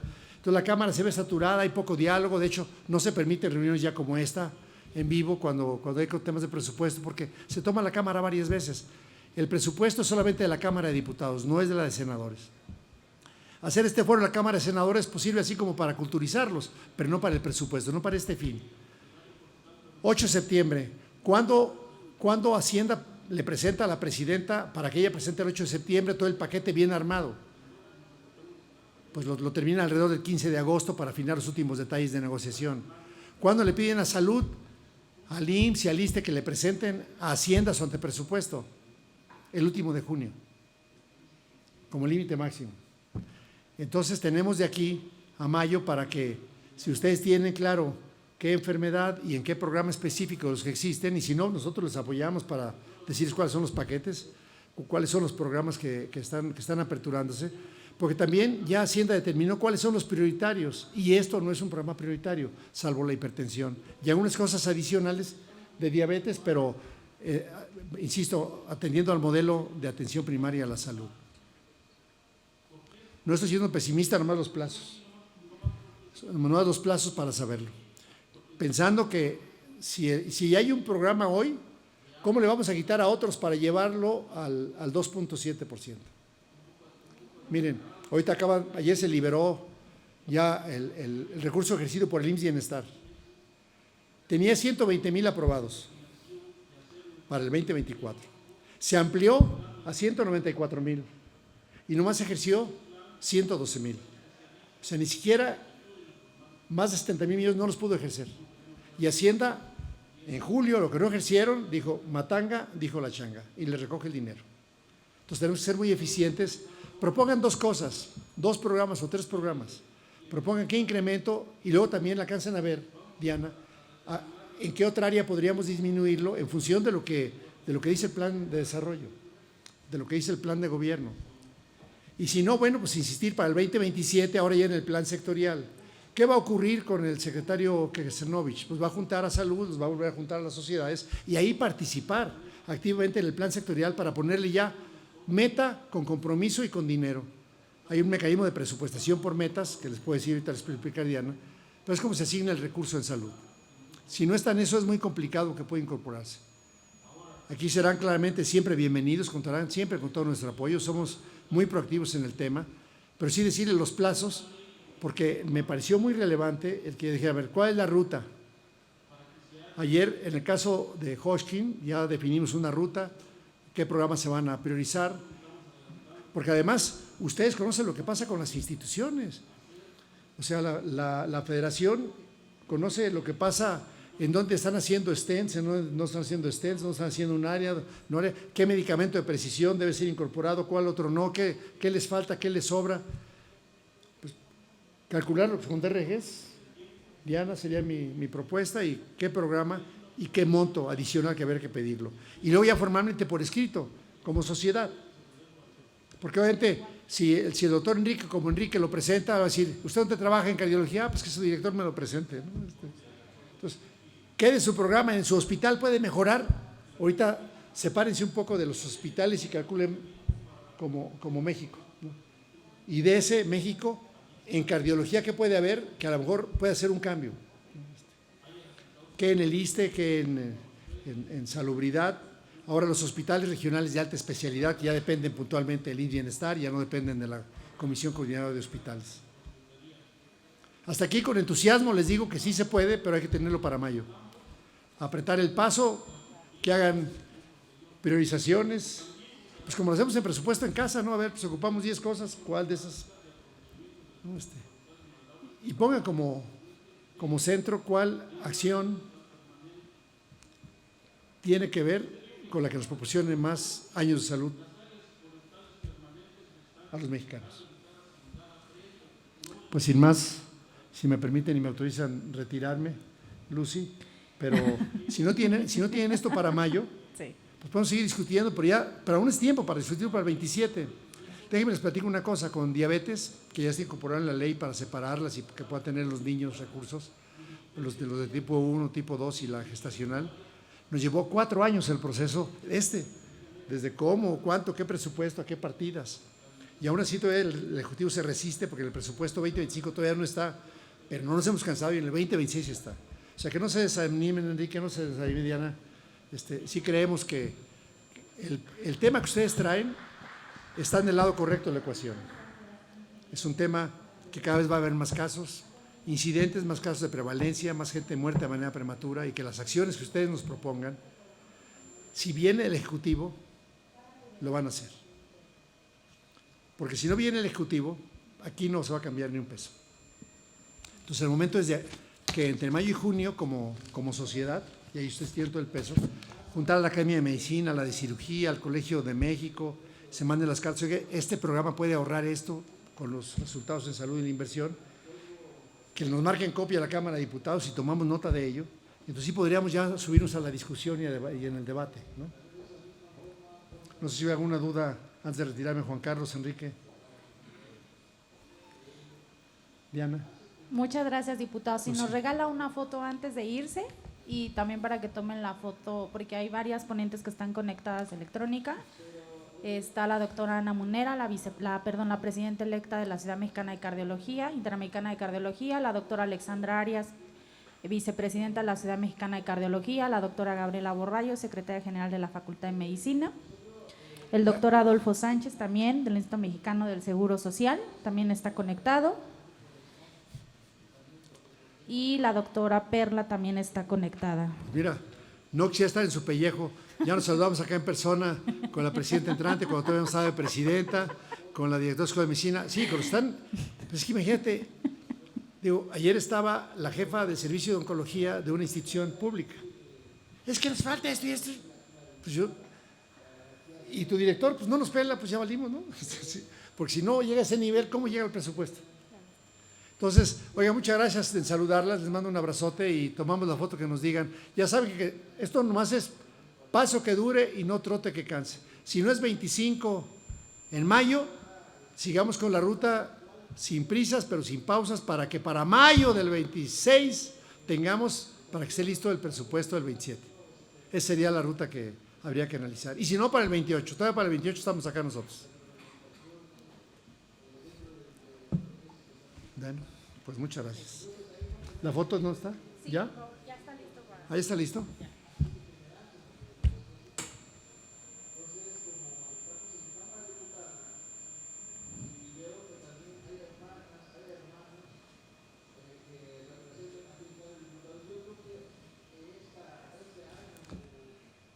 Listo. Muchísimas gracias, diputado.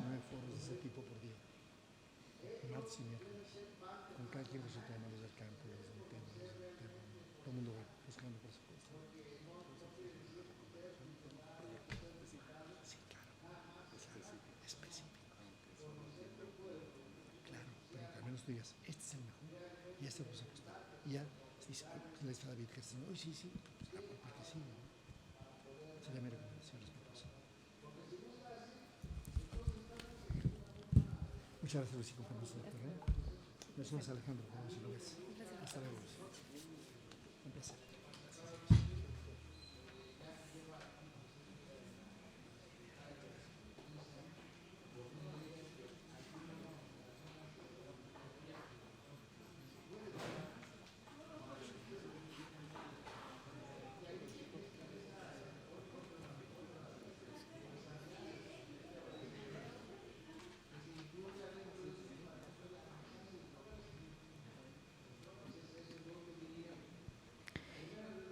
Bueno, y continuaríamos con las ponencias. Solamente si me indican si el doctor Adolfo ya está listo.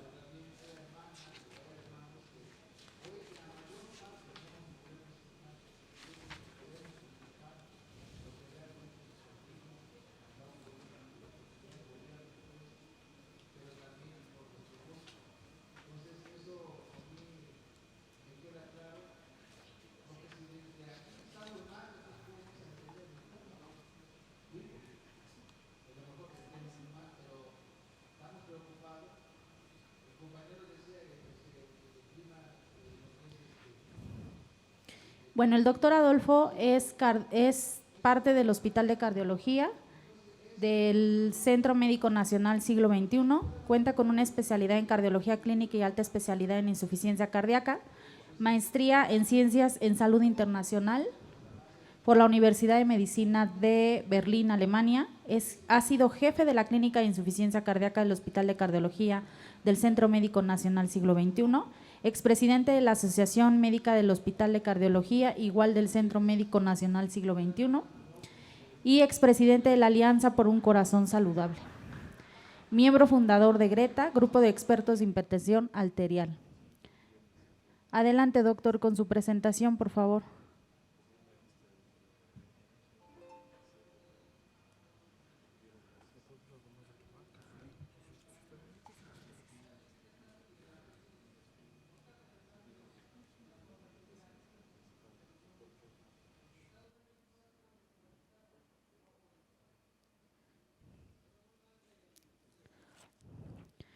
Bueno, en lo que el doctor Adolfo retoma su presentación, pues iríamos hacia el cierre justo de este segundo conversatorio y del panel, en donde me gustaría escuchar la opinión de cada una de las personas que están presentes en este panel y en esta mesa con respecto justo a la importancia del presupuesto y acceso para los tratamientos de miocardiopatías. Y entonces iniciaría con el doctor Enrique Berrios, en representación del titular del Instituto Nacional de Cardiología, Ignacio Chávez, y justo enfocado a esta parte que nos decía ahorita el diputado, que es muy importante que el comité técnico de expertos pues trabaje en estas propuestas que estaríamos presentándole al diputado en el mes de mayo, en razón de los tiempos que justo nos acaba de explicar. Entonces, bueno, los escuchamos con la finalidad de que en la nota y en la minuta que nosotros le presentemos al diputado, pues bueno, acompañen estos puntos de vista en conjunto con las propuestas que seguramente el comité estará trabajando en las próximas semanas. Adelante, doctor. Muchas gracias. Bueno, puntualizando el hecho de que se necesitan estrategias específicas para atender las miocardiopatías y también entendiendo que hay muchas necesidades, creería yo que una de las partes importantes que se deben generar como propuestas, a mi opinión, tienen que ver tanto con la parte de educación, investigación y asistencia. Definitivamente necesitamos de alguna manera recursos económicos para tener disponibles estudios genéticos en todo México, al menos para los pacientes que tienen una sospecha de una enfermedad hereditaria. Y esto es importante porque de esta manera se logra un diagnóstico más preciso y un tratamiento oportuno de estas enfermedades. En la actualidad no tenemos un acceso claro para este tipo de estudios genéticos y es muy difícil tratar a estos pacientes cuando no conocemos de forma real el diagnóstico definitivo de cada una de las enfermedades. Por parte de investigación, creo yo que también se deben generar de alguna manera recursos para el desarrollo de proyectos de investigación, como ya se mencionó anteriormente por la doctora Borrallo, que sean interinstitucionales y que de alguna manera puedan generar datos epidemiológicos, datos de pronóstico y de seguimiento de estos pacientes. En el pasado, casi siempre a los investigadores se nos asigna la tarea de investigar sin recursos y tenemos que buscar los recursos por nuestros medios y eso siempre es difícil, más cuando quieres hacer investigación epidemiológica.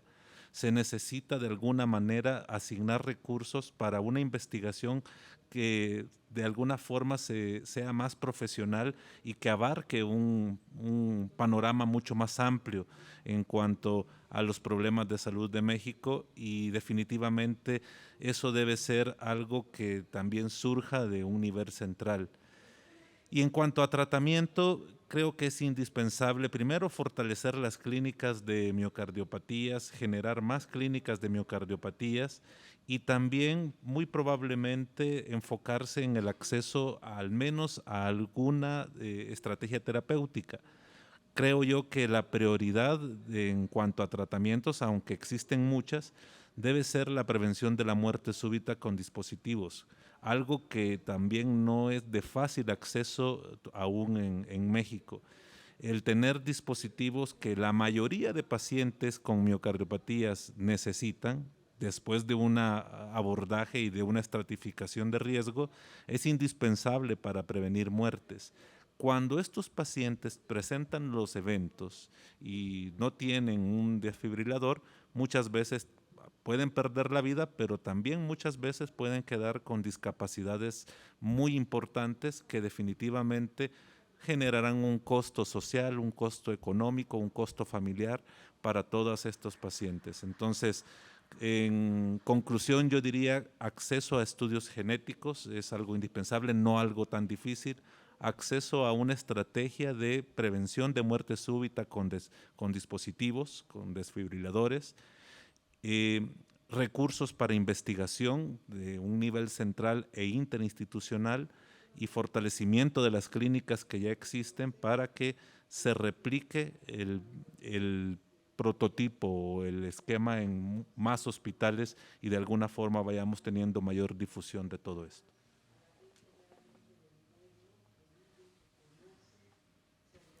Muchísimas gracias, doctor Enrique Berrios. A continuación, le cedería la palabra justo para el mismo tema a la doctora Alexandra Arias, vicepresidenta de la Sociedad Mexicana de Cardiología.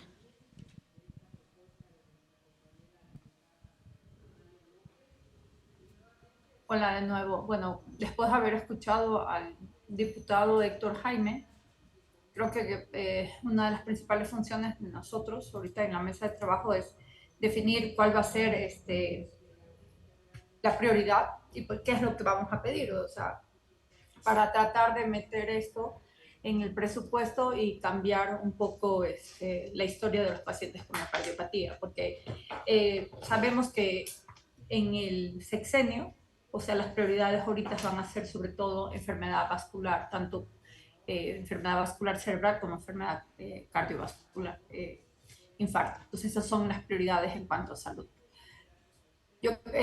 Habría que enfatizar entonces el costo de cada uno de estos pacientes, cuánto va a costar un paciente con miocardiopatía, tanto ya que se hace el diagnóstico. Sabemos que en Estados Unidos más o menos cuestan entre $4,000 a $11,000, ¿no? Entonces habría que ver, tener de acuerdo al registro que tú hiciste en colaboración con el doctor Yamat, tener un estimado de la prevalencia, la incidencia, el costeo, también ver, o tal vez otra de las cosas es mejorarnos también el diagnóstico, porque tenemos que ver cuántos resonadores existen que nos podrían ayudar a identificar a estos pacientes, y tal vez una de las cosas también es mejorar y colocar más resonadores en el país que puedan ayudar, o ver la manera de que si las resonancias que existen en el país, además de los estudios genéticos, son suficientes para ayudarnos a hacer el diagnóstico, ¿no? Entonces, creo que una de las funciones principales para saber dónde vamos a dirigir y qué vamos a pedir, creo que vamos a tener que trabajar en los siguientes meses,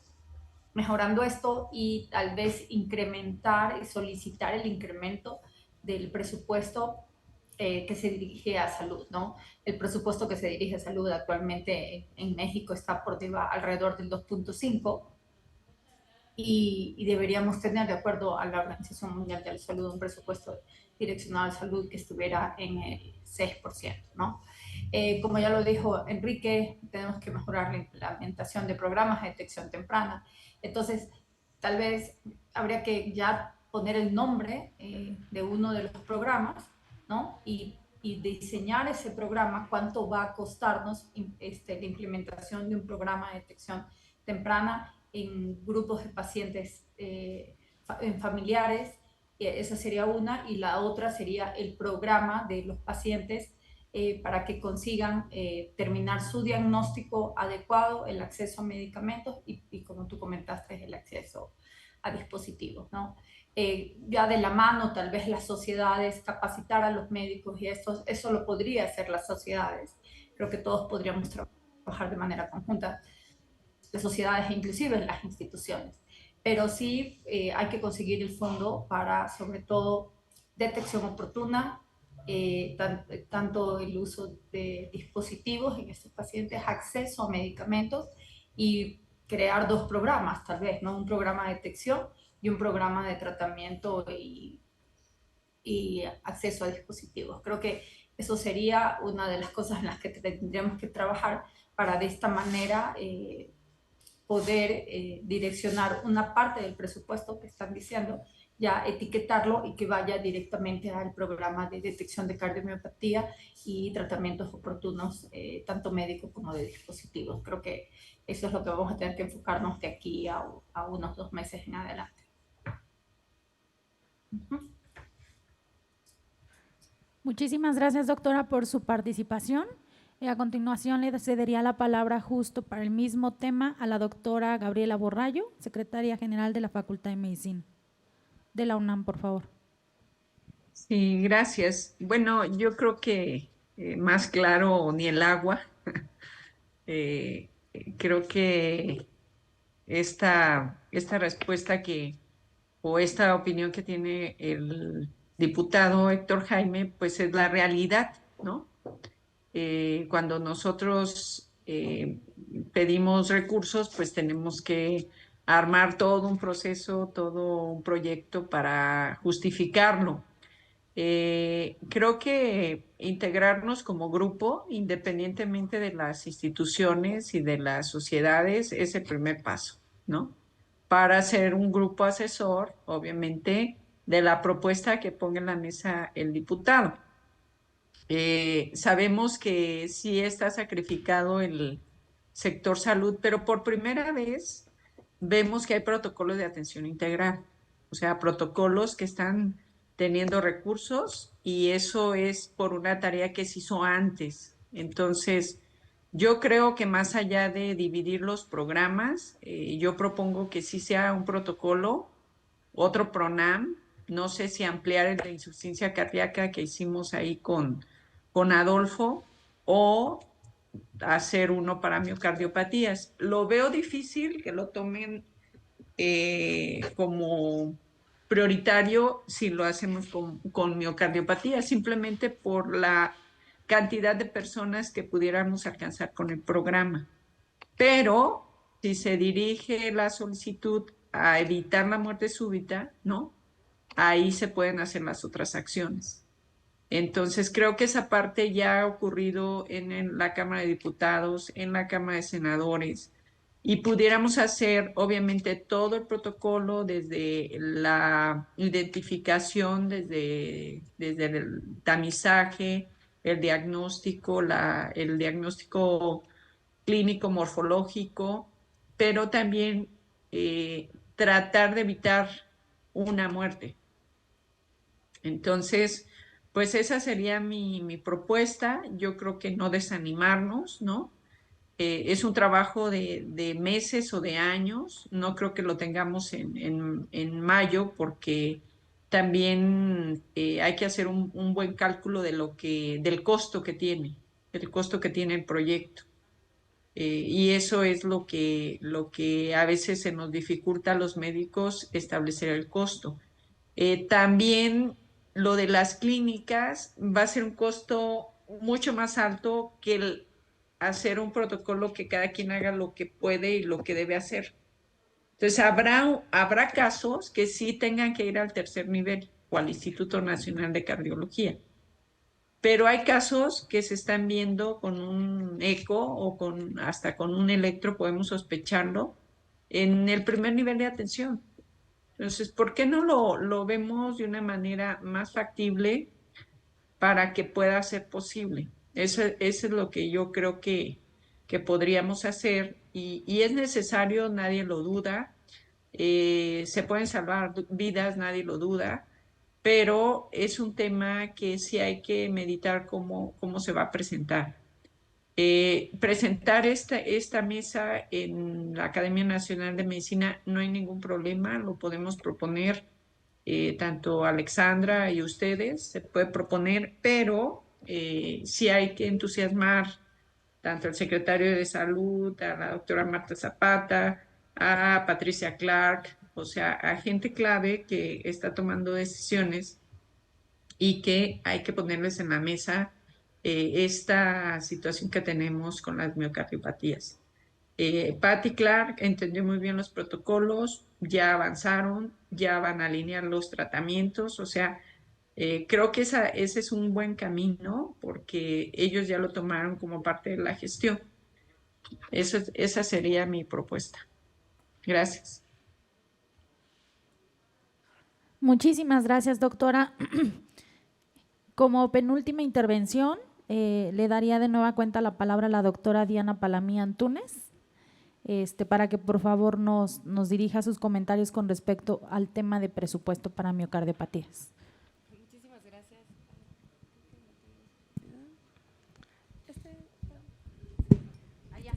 Muchas gracias. Buenas tardes a todos nuevamente. Muchísimas gracias. Doctora Gaby Borrallo, me llevo la tarea de platicar con la doctora Marta Zapata de el tema y la relevancia de las miocardiopatías. Creo que coincido en términos de programación de presupuesto, que se necesita tener datos claros con la estimación, si no corremos el riesgo de hacer una subestimación en el mejor de los casos o una sobreestimación en el peor de los casos y quedarnos incluso con recursos sin ejercer, que es el ejemplo que estaba poniendo de IMSS Bienestar, en este caso el diputado. creo que valdría la pena justamente definir qué tendría que estar haciendo cada nivel de atención con respecto a la atención de los pacientes con miocardiopatía. O sea, quién tendría que estar haciendo el diagnóstico inicial y con qué. O sea, si basta sospecharlo en el electrocardiograma, pedirle entonces un eco en segundo nivel. Si un cardiólogo en segundo nivel podría en dado momento estar haciendo el tratamiento y el seguimiento inicial, si se requiere un abordaje más integral, pensar que tercer nivel tenga clínicas especializadas con vías o protocolos de atención clínica que permitan que equipos multidisciplinarios trabajen en el diagnóstico, en el tratamiento y el seguimiento de los pacientes. También tener estos protocolos de diagnóstico familiar, ¿no? O sea, cuando estemos sospechando de que se trata de una miocardiopatía de origen hereditario, ¿cuál sería también el protocolo para toda la familia y cómo los estaríamos abordando? Yo creo que también valdría la pena, y retomo también lo que comentaba la doctora Alexandra previamente, yo creo que sí se requiere el esfuerzo conjunto de la sociedad, de nosotros como instituciones de salud, en este caso también impulsarlo desde las cámaras, y se requiere trabajarlo desde un punto de vista, desde la educación, como habíamos mencionado ya, de los médicos también de primer contacto, o sea, porque si ellos no lo sospechan, el diagnóstico se retrasa todavía más. O sea, si los pacientes están yendo con los médicos de primer contacto y ellos no están viendo estos datos en una tele de tórax rutinaria, ¿no? Que ellos vean un aumento del tamaño de la silueta cardíaca, en un electrocardiograma que le hagan a alguien por incluso como un protocolo para una valoración preoperatoria o por cualquier otra causa. O sea, tendríamos que estar pensando realmente en esto, pensando también en cómo ligarlo para que se vuelva algo prioritario. Yo creo que es algo muy relevante, digo, que son el menor porcentaje de las cardiomiopatías hipertróficas las que están relacionadas con hipertensión. Yo creo que sería también una manera de ponerlo sobre la mesa como una potencial complicación de esta enfermedad y abordarla todavía hasta llevarlo hasta este tipo de complicaciones. También en temas de prevención de mortalidad prematura, pensar también en este programa y lo que podría implicar en costos, y me refiero no solo en costos de atención a la salud, me refiero también en costos sociales y me refiero también en carga de la enfermedad por muertes prematuras. Pensar también cómo se puede plantear la propuesta como prevención, pues ya sería casi terciaria de este tipo de mortalidad. No creo que sea imposible tener tal vez una propuesta inicial. Yo lo que les propondría sería tal vez trabajar en un presupuesto que vaya por etapas. Entonces, en este presupuesto por etapas, pensar realmente cómo harían la implementación de este programa a nivel nacional, y pensando en que fuera una programación escalonada en esta primera etapa que se necesitaría. Entonces, en la primera etapa tal vez podríamos estar pensando en estos diagnósticos oportunos y qué necesitarían empezar a tener las instituciones para hacerlos, ¿no? ¿Qué necesitaríamos estar teniendo en términos de equipamiento, que es lo más tardado de conseguir, porque requieres hacer evidentemente proyectos de inversión, y estos proyectos de inversión no salen en un corto plazo, porque justamente también hay periodos, y en este caso un proyecto de inversión que pensaran ahorita se estaría sometiendo el siguiente año, o sea, este año en cartera y tal vez el siguiente año con mucha suerte para el PEF, o en 2 años. Entonces, tal vez lo que habría que priorizar sería qué necesitan las instituciones tener de equipamiento, pensar también qué necesitan tener las instituciones en términos de ampliación de la plantilla con ciertos perfiles que puedan estar diagnosticando y atendiendo a estos pacientes, y paralelamente ver cómo se puede coordinar una estrategia en donde se empiece a capacitar masivamente a todos los médicos de primer contacto y también a los médicos de segundo nivel, porque como bien mencionan, aunque estos pacientes suelen ser derivados a tercer nivel, los estamos derivando tardíamente y hay muchos que se están quedando sin diagnóstico, y muchos de estos se quedan sin diagnóstico, tal vez no tanto por falta de acceso, sino tal vez también por falta de capacitación de los médicos en este tipo de enfermedades muy específicas. Entonces, yo creo que lo que les propondría como grupo sería eso: piénsenlo como una estrategia escalonada, denle prioridad a lo que va a ser más tardado de conseguir, que es todo lo que vaya a ser inversión en infraestructura, Entonces, eso sería algo que tendrían que tener prioritariamente planeado. Y reitero también mi compromiso de llevar esto a la Comisión Coordinadora de Institutos Nacionales de Salud para que también podamos sumarnos a este esfuerzo. Muchas gracias.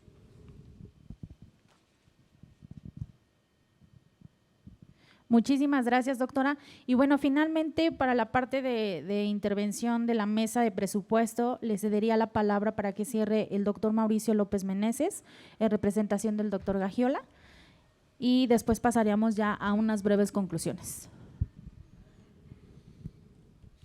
Gracias. Pues coincido prácticamente con muchos de los puntos, creo que de las sociedades médicas, donde creo que podemos intervenir, como comentó la doctora Arias, también es en la educación médica, creo que es una de nuestras funciones fundamentales, esa educación, digamos, masiva, si le podemos llamar así, o a todos los niveles. Esa parte creo que es una deuda que siempre tenemos los institutos y los especialistas. Creo que eso ayudaría a detectar más tempranamente, a dar las banderas rojas, los alertas de qué puede enviarse a un nivel de atención superior o ese diagnóstico temprano con las herramientas que podamos tener. Incluso ahorita con sistemas digitales, recuerdo una anécdota de un compañero que trabaja en la Mayo, donde ejemplo de electrocardiograma con inteligencia artificial puede detectar patrones de miocardiopatías de forma con mucho más precisión que el ojo de un clínico experto, ¿no? Digamos, hay herramientas que a lo mejor uno pudiera utilizar para tratar de ampliar el diagnóstico temprano, estas redes para poder referir en forma oportuna a diferentes hospitales. El doctor Barragán también dijo, creo que es importante, no estoy seguro si podemos crear clínica de miocardiopatías y ese proyecto sea rápidamente factible o sumar a la ciencia cardíaca y darles una figura complementaria para también ampliar esto. En el instituto tuvimos esa ventaja de poderlas crear independientes, pero sé que operativamente es complejo, entonces habría que pensar de qué manera podemos lograr centros de alta eficiencia en diagnóstico y tratamiento, porque para optimizar recursos tiene que ser un grupo de expertos. Definitivamente no podemos pensar en tener de repente 50 clínicas de miocardopatías porque faltaría personal experto, recursos, etcétera, ¿no? Creo que tenemos que consolidar lo que tenemos y pensar cómo podemos consolidar esos grupos de trabajo que se vean para investigación, para gestionar recursos, tratamientos eficientes. Necesitamos trabajar más definitivamente de forma colaborativa, tanto a nivel institucional como a nivel de sociedades, en educación, en trabajo, en capacitación. Y también, digo, me sorprende como una reflexión es lo que usted decía, doctora, de un subejercicio que preocupa mucho, ¿no? Porque habiendo tantas necesidades y cómo poder incidir para evitar esos subejercicios que al final los recursos se pierden.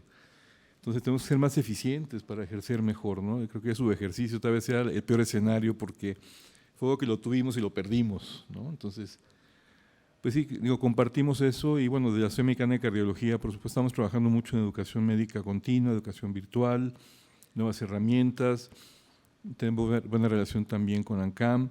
Entonces sí, creo que estos grupos tienen que llegar para quedarse y estar trabajando colaborativamente todos en educación, en gestión, en grupos de trabajo, ¿no? Y sí creo que el escalonado es muy importante, tratar de aterrizar desde el punto de vista más real posible, porque pues sí, como dijo el diputado Héctor, dice, no soy pesimista, pero seamos objetivos y realistas de los tiempos, ¿no? Entonces sí creo que esa es la tarea que nos llevamos de cómo ir proponiendo 3 proyectos que en forma escalonada sean factibles de aplicación progresiva, ¿no? Muchas gracias.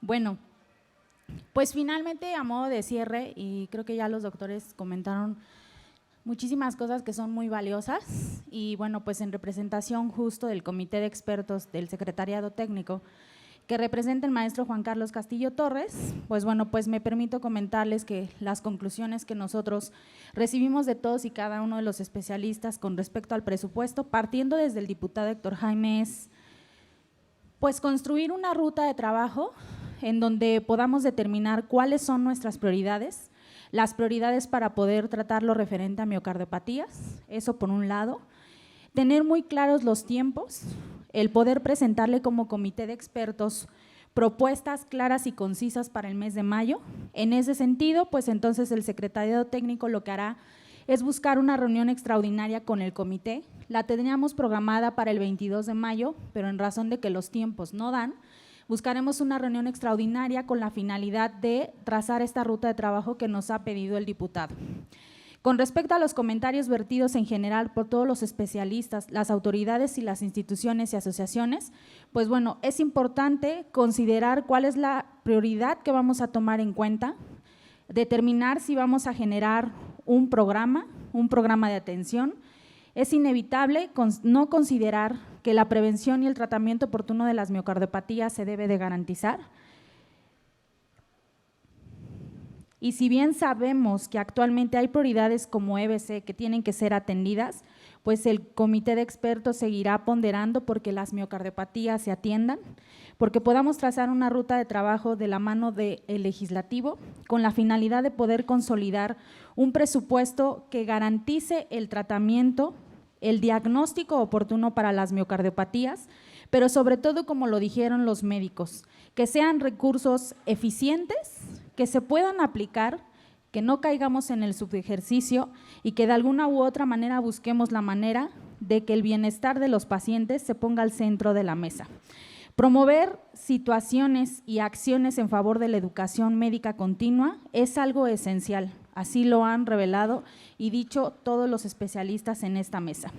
En razón de ello, es importante considerar justo que el comité de expertos conforme este grupo de asesores para poder poner en la mesa las propuestas que estaremos presentándole al diputado. Definir si lo que se quiere es un presupuesto completo o, como lo han señalado, un presupuesto gradual. En ese sentido, pues a través del secretariado técnico y del comité técnico de expertos sobre miocardiopatías que se instaló en febrero de este año y con apoyo del diputado Héctor Jaime, seguramente en las próximas semanas y días, pues este comité estará trazando su ruta de trabajo y en el mes de mayo se estará reuniendo para poder presentarle estas propuestas de presupuesto al diputado. Estas serían las conclusiones y con esto cerraríamos este segundo conversatorio de miocardiopatías, panel de presupuesto rumbo al PEF 2026. Agradecemos su presencia en nombre del diputado Héctor Jaime Ramírez Barba, secretario de la Comisión de Salud, y por supuesto de todas y cada una de las organizaciones civiles que son integrantes de este comité, de las autoridades, y pues bueno, estaremos a la orden, a lo que se requiera, y que tengan una excelente tarde. Muchas gracias. Muchas gracias. Saludos. Gracias. Bye. Muchísimas gracias a quienes nos acompañaron de forma virtual por su tiempo y sobre todo pues aquellos que están a 3 horas de diferencia de nuestro horario. Muchas gracias.